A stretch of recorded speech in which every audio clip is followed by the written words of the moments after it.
Welcome to my channel FemVision. Fully expanded, 3,000 words. I still remember the exact smell of that Saturday afternoon. Warm dust, vanilla lotion, and the faint metallic tang of fear sweat that clung to my skin like perfume. June 14, 2019. I was 16 years, 4 months and 11 days old. Mom had kissed my forehead at 6:03 a.m., her nursing scrubs already on, suitcase by the door for the Illinois Nursing Association conference in downtown Chicago. Be good, Dylan. There's lasagna in the freezer. Love you, baby. The front door clicked shut. Her Honda Civic rumbled away. I stood in the quiet house and felt something inside me unfurl like a secret flower that had been waiting years for sunlight. I had 47 hours. 47 hours of empty house, no little sister, she was at grandma's. No dad, hadn't been since the divorce when I was 8. No neighbors close enough to hear anything. Just me and the thing I had been circling like a moth for 2 solid years. The desire to put on a full face, a full outfit and look in the mirror and see the girl I had only ever dared to be in the dark. I had prepared like a criminal planning a heist. For months I had been stockpiling. A 26-inch ash blonde lace front wig hidden inside an old Xbox box in the garage rafters. A full face of makeup bought piece by piece at 3 different Walgreens with cash so nothing showed up on Mom's credit card alerts. A pair of size 8 nude patent heels stolen from the Goodwill donation pile before Mom dropped it off. A white eyelet sundress with tiny embroidered strawberries that Mom had worn on her honeymoon with Dad in 2005. She never wore it anymore, but she never threw it away either. I had tried it on 6 times when she was at work, heart jackhammering, praying the floorboards wouldn't creak. I locked every door. Closed every blind. Put a towel under my bedroom door like I was smoking weed instead of becoming myself. I set my phone to do not disturb and turned on a lo-fi playlist so loud it drowned out the sound of my own pulse. Then I began. First the body. I shaved everything in the hottest shower I could stand. Legs, armpits, the sparse hair on my chest, the barely there happy trail, and finally, hands shaking so badly I nicked myself twice. Everything down there. The razor dragged across skin that had never been touched like this, and every stroke felt like shedding a layer of someone else's life. I slathered on Mom's Victoria's Secret Love Spell lotion until I smelled like every middle school girl's dream and my skin shimmered. I sat naked on my desk chair, towel underneath me, ring light blazing like an interrogation lamp. I had watched exactly 312 YouTube tutorials. I knew the theory better than some licensed artists. But theory and practice are different beasts. Foundation first. Maybelline Fit Me in 110 porcelain. I pumped it onto the back of my hand and nearly cried at how perfectly it matched. Beauty sponge, bouncing, bouncing, bouncing, until my skin looked poreless like I had been born with this face instead of fighting for it. Concealer under the eyes in an upside-down triangle, baked with translucent powder while I stared at the ceiling fan and tried not to hyperventilate. Contour. Blush. A little too much at first. I looked like a Victorian doll with tuberculosis, but I blended it out. Eyeshadow. Morphe 35B palette. I did the halo eye. I had practiced on my arm 100 times. Soft brown transition, champagne shimmer on the lid ringed with dark chocolate, inner corner highlight so bright it looked wet. Liquid liner was the boss battle. I wiped it off 4 times with micellar water that stung my eyes. On the 5th try the wing was sharp enough to cut glass. Mascara, 2 coats bottom, 3 top. False lashes, Ardell Wispies, terrified me, but when I pressed them on and blinked for the first time I actually gasped out loud. Lips. Eye overline just a touch with a rosy brown pencil, filled in with the holy grail.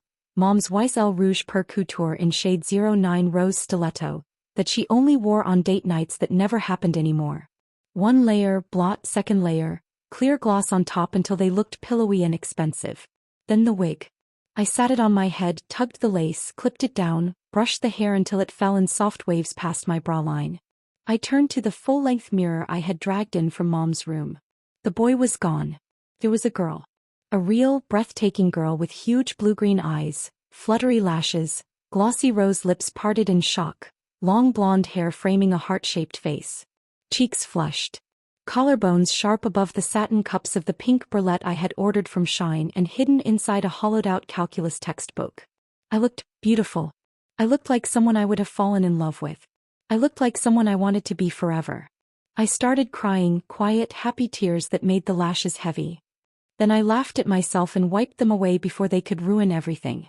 I stepped into the strawberry sundress. It zipped up the side without a fight.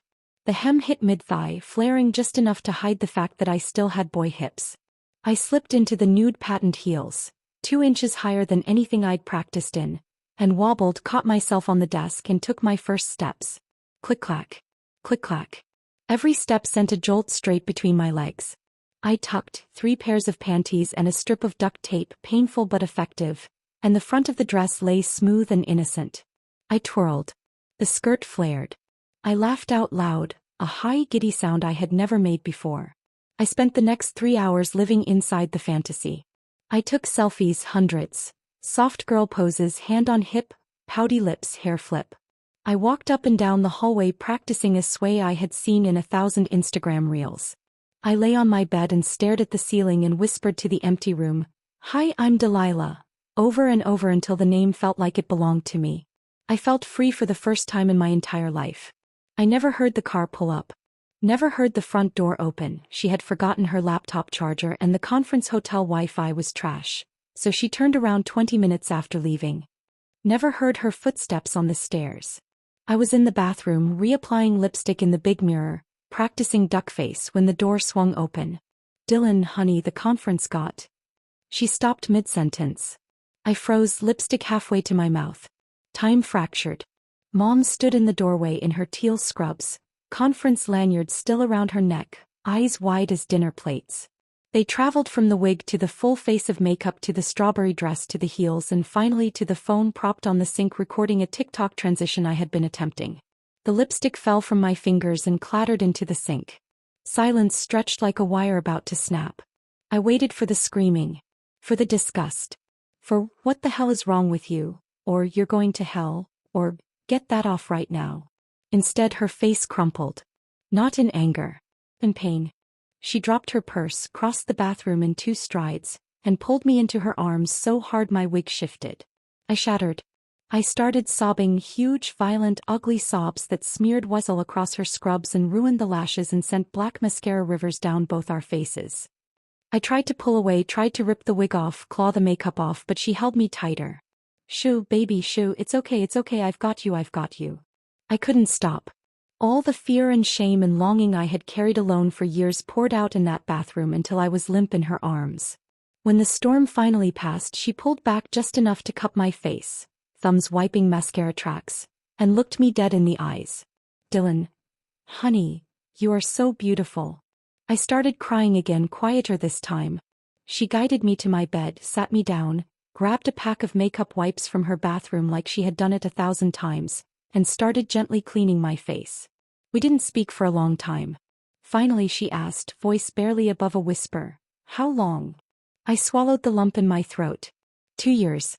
Maybe longer. Oh, I don't know when it started. I just know it never stopped. He nodded slowly, processing. "And the name Dylan, does it hurt? When people say it?" I looked down at my painted toenails. I had even done those, a soft baby pink. "Most days it feels like the wrong skin." She was quiet for a long time. Then, "Do you have another name? One that feels like home?" I whispered it so softly I wasn't sure she heard. "Delilah." Her eyes filled again. "Delilah," she repeated, tasting it. "That's the prettiest name I've ever heard." I stared at her, stunned. You're not mad?" "Oh, sweetheart, I'm a lot of things right now. Terrified for you. Heartbroken that you carried this alone. Furious at myself for not seeing it sooner. But mad at you? Never." She brushed a strand of the wig off my tear-streaked cheek. "You're my child. This is who you are, we're doing this together. Starting right now." I collapsed into her arms again and cried until there was nothing left. That night we stayed up until dawn. She asked every question under the sun, gentle, never pushing. When did I first know? What scared me most? Had anyone hurt me? Had I thought about hurting myself? I admitted yes more times than I could count. She listened without flinching, cried with me, held me when the memories got too big. When the sun came up, she made 2 phone calls. First to her job.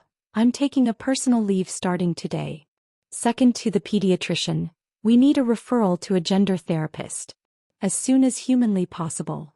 Then she looked at me, still in the strawberry dress because I couldn't bear to take it off yet, and said, "We're telling your school counselor Monday. No more hiding. Not in this house. Not ever again." I thought that was the hardest part. It wasn't even close. The next 2 years were war. Hormones started 4 months later, after 3 therapists, 2 endocrinologists, and more blood work than I thought a human body could survive. Mom drove me to Chicago Children's every appointment, held my hand while they explained blockers and estrogen and timelines, cried happy tears when my levels finally moved. School was a battlefield. I came out as Delilah in October of junior year, shoulder-length natural hair by then, subtle makeup, skirt the exact maximum length allowed by dress code. Some kids were angels. Most were devils. I got slurs shouted in the hallway, "Dylan," scrawled on my locker in Sharpie, death threats slipped through the vents. One teacher dead named me daily until Mom marched into the principal's office with a lawyer on speed dial. Mom threatened to sue the district 3 separate times. They backed down every time. My breasts started growing by Christmas, tiny, tender A-cups that made me cry with joy every time I had to buy a new bra. Mom turned the spare room into a walk-in closet and took me shopping for my first real one, pink satin with a tiny bow between the cups.